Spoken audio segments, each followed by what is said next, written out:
இந்தாங்க சார் உங்க 4000 ரூபாய். எண்ணி 6 மாசத்துல லோனை முடிக்கிறேன். காசு பணம் புழங்குதோ? அப்படிலாம் ஒண்ணும் இல்லப்பா. இப்ப நம்ம தமிழக அரசாங்கம் குடும்ப தலைவிகளுக்கு மாசம் மாசம் 1000 ரூபாய் கொடுக்கறாங்க. அப்புறம் இலவச பஸ்னால மாசம் எனக்கு 1000 ரூபாய் மிச்சமாகுது. பத்தாததுக்கு மக்களை தேடி மருத்துவம் மூலமா வீட்டுக்கே வந்து வைத்தியம் பார்த்து மருந்து மாத்திரை எல்லாம் கொடுக்கறாங்க. மக்கள் நலத்திட்டங்கள் இனி அனைத்து மாநிலங்களிலும்.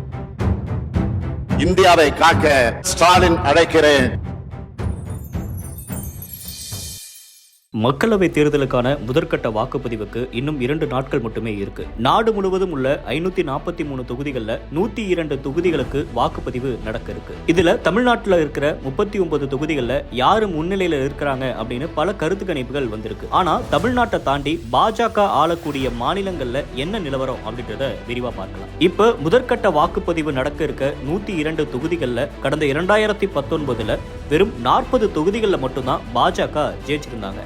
இப்ப தமிழ்நாட்டோட சேர்த்து ராஜஸ்தான், உத்தரப்பிரதேசம், மத்திய பிரதேசம் அப்படின்னு பாஜகவோட கோட்டையா இருக்கக்கூடிய 3 மாநிலங்கள்ல 26 தொகுதிகள்ல இந்த முதற்கட்ட வாக்குப்பதிவு நடைபெற இருக்கு. இதுல ராஜஸ்தான்ல மொத்தமா இருக்கிற 25 தொகுதிகள்ல 12 தொகுதிகளுக்கு வாக்குப்பதிவு நடக்க போகுது. இங்க பாஜக தனிச்சும் காங்கிரஸ், மார்க்சிஸ்ட் கம்யூனிஸ்ட், ராஷ்டிரிய லோக் தந்திரிக், பாரத் ஆதிவாசி கட்சிகள் அப்படின்னு கூட்டணி அமைச்சு போட்டியிடுறாங்க. கடந்த ஆண்டு இங்க நடந்த சட்டப்பேரவை தேர்தலில் பாஜக 115 தொகுதிகள்ல ஜெயிச்சு காங்கிரஸ் கிட்ட இருந்து ஆட்சியை பறிச்சாங்க.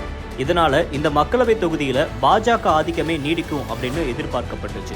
ஆனா அங்க 12 தொகுதிகள்ல கடுமையான போட்டி நிலவரதா கள நிலவரம் சொல்லுது. மத்திய அமைச்சர்களாக இருக்கக்கூடிய அர்ஜுன் மேக்வால், பூபேந்திர யாதவோட சேர்த்து இன்னும் 4 சிட்டிங் எம்பிகள் இந்த முதற்கட்ட வாக்குப்பதிவு நடக்கிற தொகுதிகளில் போட்டியிட இருக்கிறாங்க. பூபேந்திர யாதவுக்கு எதிராக காங்கிரஸ் கட்சியோட சிட்டிங் எம்எல்ஏவா இருக்கக்கூடிய லலித் யாதவையும், அர்ஜுன் மேக்வாலுக்கு எதிராக முன்னாள் மத்திய அமைச்சர் கோவிந்த்ராம் மேக்வாலையும் களமிறக்கி இருக்கு. யாதவ் சமூக வாக்குகள் பாரம்பரியமா காங்கிரஸோட பக்கமா இருக்கிறதால பூபேந்திர யாதவ் வெற்றி பெறுவாருன்ற சந்தேகம் எழுந்திருக்கு. அதே நேரம் அர்ஜுன் மற்றும் கோவிந்தராம் மேக்வால் 2 பேருமே சமூக வாக்குகள் குறிவைக்கிறதுனால இங்கேயும் கடுமையான போட்டி இருக்கும் அப்படின்னு அரசியல் விமர்சகர்கள் சொல்றாங்க. இதே போல பிங்க் சிட்டி அப்படின்னு சொல்லப்படுற ஜெய்ப்பூர் நகரம், சிகர் தொகுதிகளிலும் பாஜகவுக்கு காங்கிரஸ் மற்றும் மார்க்சிஸ்ட் கம்யூனிஸ்ட் கட்சிகள் கடுமையான சவால் விடுறதா சொல்லப்படுது. கடந்த 2019 தேர்தலில் 25 தொகுதிகளில் ஒரு தொகுதிகளை கூட ஜெயிக்க முடியாத காங்கிரஸ் இந்த முறை 12ல 5 தொகுதிகளையாச்சும் டஃப் கொடுக்கணும் அப்படின்னு நிறைய திட்டங்களை தீட்டி இருக்கிறதா சொல்லப்படுது. ராஜஸ்தானை விட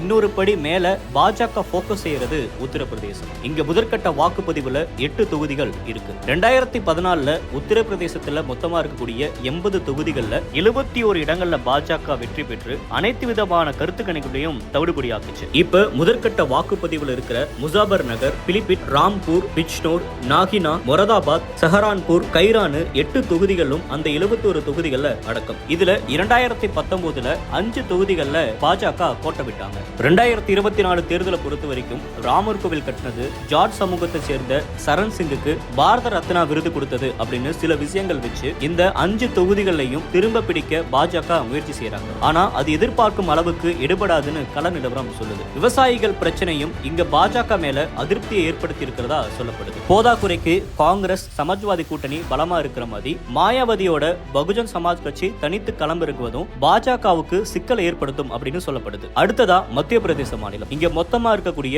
29 தொகுதிகளுக்கும் 4 கட்டமா தேர்தல் நடக்க இருக்கு. இதுல முதற்கட்டமா 6 தொகுதிகளுக்கு வரும் 19ஆம் தேதி வாக்குப்பதிவு நடக்க போகுது. ராஜஸ்தானை போலவே கடந்த 2023 ஆண்டிலையும் மத்திய பிரதேசத்துல சட்டப்பேரவை தேர்தல் நடந்துச்சு. இங்க பாஜக 163 தொகுதிகள்ல ஜெயிச்சு காங்கிரஸ் கிட்ட இருந்து ஆட்சியை கைப்பற்றினாங்க. ஆனா வாக்குப்பதிவு நடக்க போற இந்த 8 தொகுதிகள்ல பாஜகவுக்கு பெரிய அளவுல அட்வான்டேஜ் எதுவும் இல்லைங்கிற அப்படின்ற கள நிலவரம் கிடைச்சிருக்கு. இங்க முக்கியமா கவனிக்கப்படக்கூடிய தொகுதிகளா மாறி இருக்கிறது ஷக்தோல், சிந்த்வாரா, மண்ட்லா. இதுல முன்னாள் முதலமைச்சர் கமல்நாத் மகன் நகுல்நாத் களமிறங்கியிருக்காரு. இதே போல தலித் வாக்குகள் நிறைந்த மண்ட்லா தொகுதிகளை காங்கிரஸ் வேட்பாளர் ஓம்கார் சிங்கின் பிரச்சாரம் பாஜக வேட்பாளரா இருக்கக்கூடிய ஃபக்கான் சிங்க்கு டஃப் காம்படிஷனா மாறி இருக்கு. இதே போல பழங்குடியின தொகுதிகளாக இருக்கக்கூடிய ஷாத்தோல் தொகுதியில காங்கிரஸோட பண்டலால் மார்க்கோ பாஜக வேட்பாளருக்கு டஃப் கொடுப்பாரு அப்படின்னு எதிர்பார்க்கப்படுது. ஓவராலா பார்க்கும்போது பாஜக ஆட்சி செய்யக்கூடிய மாநிலங்கள்ல கூட முதற்கட்ட வாக்குப்பதிவுக்கு தயாராகி வரும் 26 தொகுதிகள்ல